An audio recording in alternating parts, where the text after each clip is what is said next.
Secret of the Mimic is an incredibly dense game. Every corner hides something worth speculating on, even if it might not amount to much in the grand scheme of things. But with all the huge lore drops like the Prototype Pizzeria or M1 vs M2, or even Twink Death Moon, some weirdness of this game gets lost in the cracks. For example, the power of the facility. Why is this entire factory powered by glowing golden goo? What's the deal with Edwin Murray's weird goo? Slices, put on your aprons and let's bake ourselves a theory. Also, cat tower. It's hard to tell because he's a black cat, but not only is Mark on top, Casey's in the little hole there. I'm thinking of getting a hanging cat tower for this door. I think that would look really nice, especially since there's nothing on the door already, but I don't know. So when I say Edwin Murray's weird goo, what do I mean by that? Well, several times throughout Secret of the Mimic, we have to turn on power for a certain area. If it's only a small object, typically it's just a generator, but for larger parts of the facility, we need to do one of these puzzles. These pipe minigames require you to make a specific path so that the goo from the right side of the puzzle can squirm its way through to the left side of the puzzle and then power on the facility. But this golden goo flows throughout the entire facility, in every power station we find, and has several massive tubes of it being directly redirected into Edwin's personal house. So what is this golden goo? Why was it off in the first place? And why does any of that matter? Well, to figure out what it is, we need to go to its source and figure out where it's coming from. And luckily, the game makes that very easy. About halfway through the game, we visit the Doll Hospital, otherwise known as the recycling center of Murray's costume Manor, which,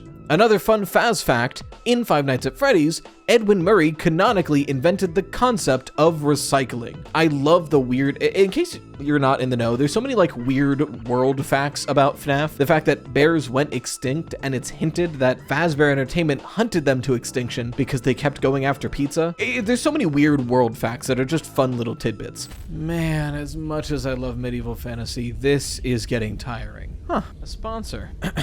Today's video is brought to you by Fume.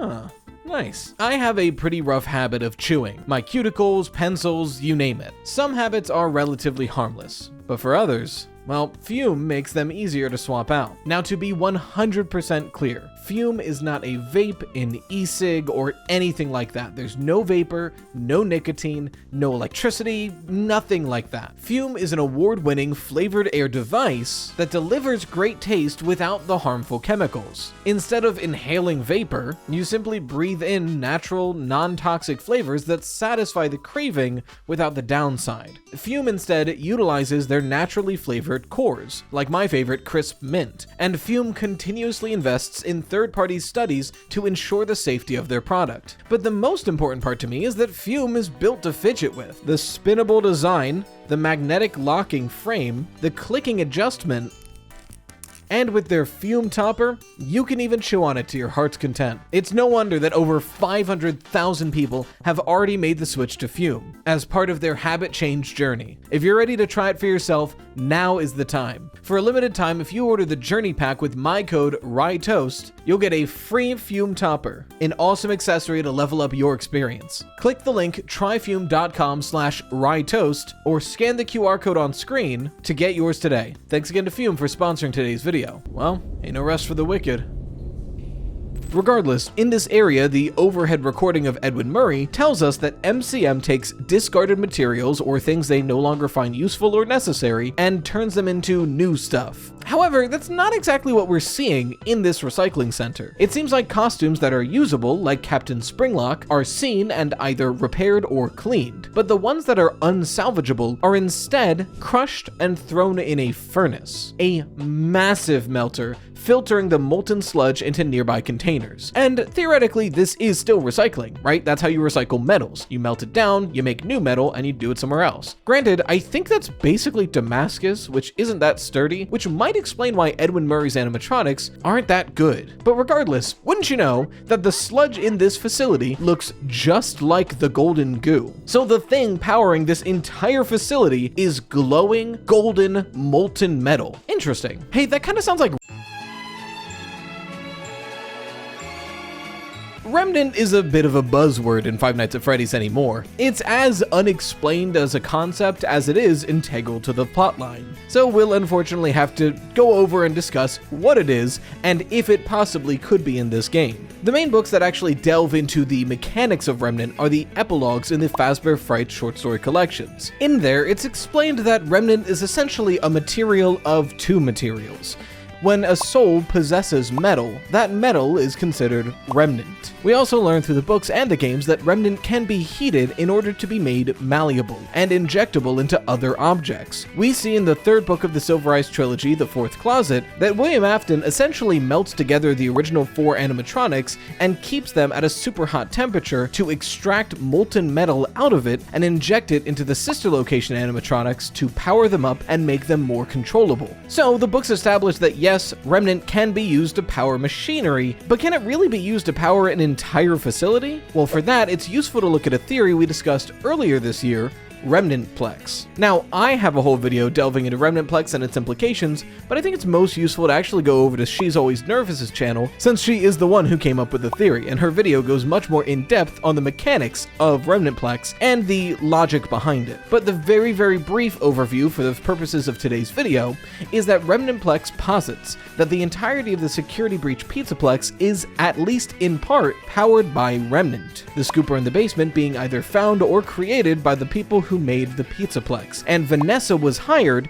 because she had so much weirdness around her. She was sort of the perfect person to manipulate, bring on board, and have her grab those stragglers, grab employees that no one's going to miss, kill them in a way that would create Remnant, and extract that Remnant into the scooper to fill through the rest of the Pizzaplex. That way you have a very, very cost-effective power source, and your animatronics will be more lifelike than any other animatronics possibly could be, because they're literally powered by human souls. This also feeds into the idea that Burntrap is slowly being healed in order for Glitchtrap to enter that body. We hear throughout the game several times that there's a lot of power being drawn back into the underground pizzeria, and it never quite makes sense because all that power is only powering like a couple lights that have generators and maybe one charging pod, so it's a little strange. But if the power of the Pizzaplex is Remnant, then the idea that Vanny is drawing Remnant down into the pizzeria to infuse into Burntrap's body to make a better host for Glitchtrap makes a lot of sense and adds up with the things we've learned about Remnant throughout this franchise. So theoretically, if Remnantplex is true,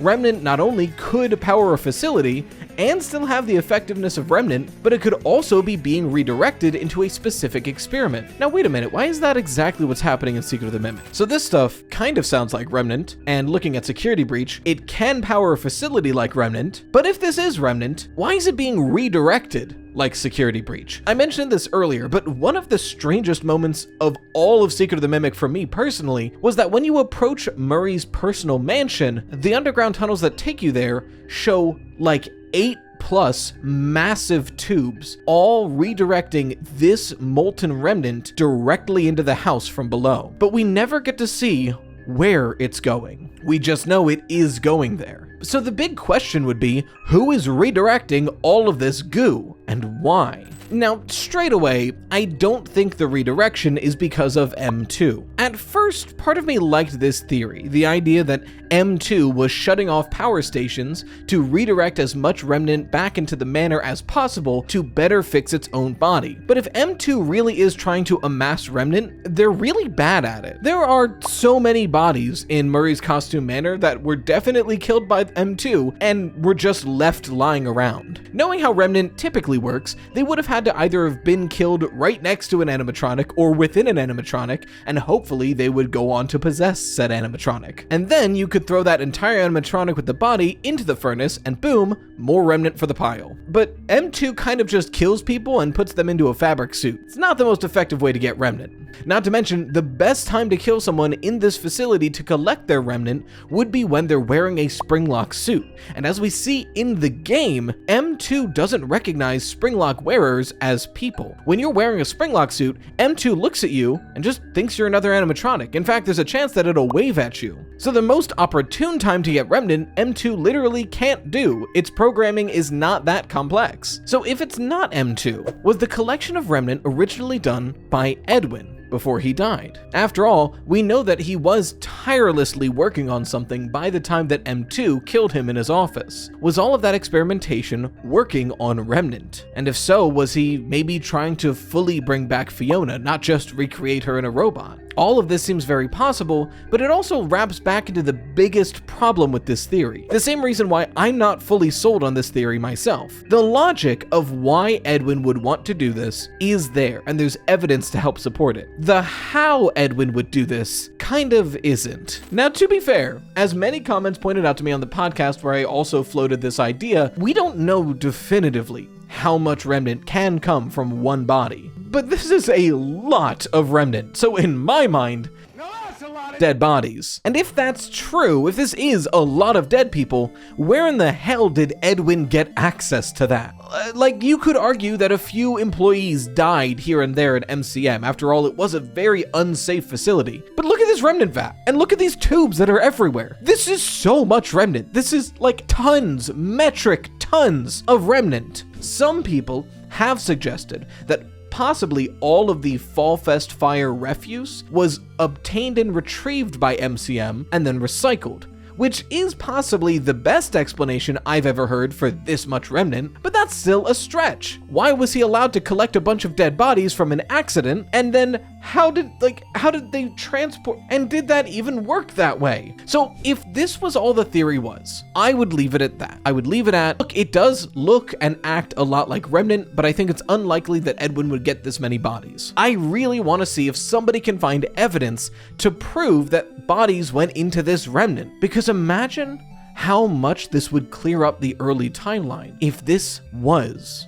Remnant. One of the biggest questions of the Five Nights at Freddy's timeline is where William started, how William Afton came to discover Remnant, and why he started to do the things he did. This would answer that question. William is already a shitty guy by the time of Secret of the Mimic, clearly. But he just bought this entire facility, and going through it, not only would he find robots that recreate personalities to give a facade of immortality, but he would have found massive tons worth of glowing goop that, according to Edwin's notes, function in a way similar to the material of a soul. Because look, just because we don't find notes on it, clearly Edwin would have been taking notes on Remnant. It's like how we don't get access to the Alt Fazbear designs or the Alt Puppet designs. But not only would he have received massive amounts of Remnant in tubes, but at the same time, he would be receiving the bunkers that eventually get turned into sister location, which would mean, in this exact moment of the timeline, William would receive the means, the ammunition, and the information to create Circus Baby's Pizza World and begin experimenting with Remnant on the fun times. He'd learn about it here, about Remnant, immortality.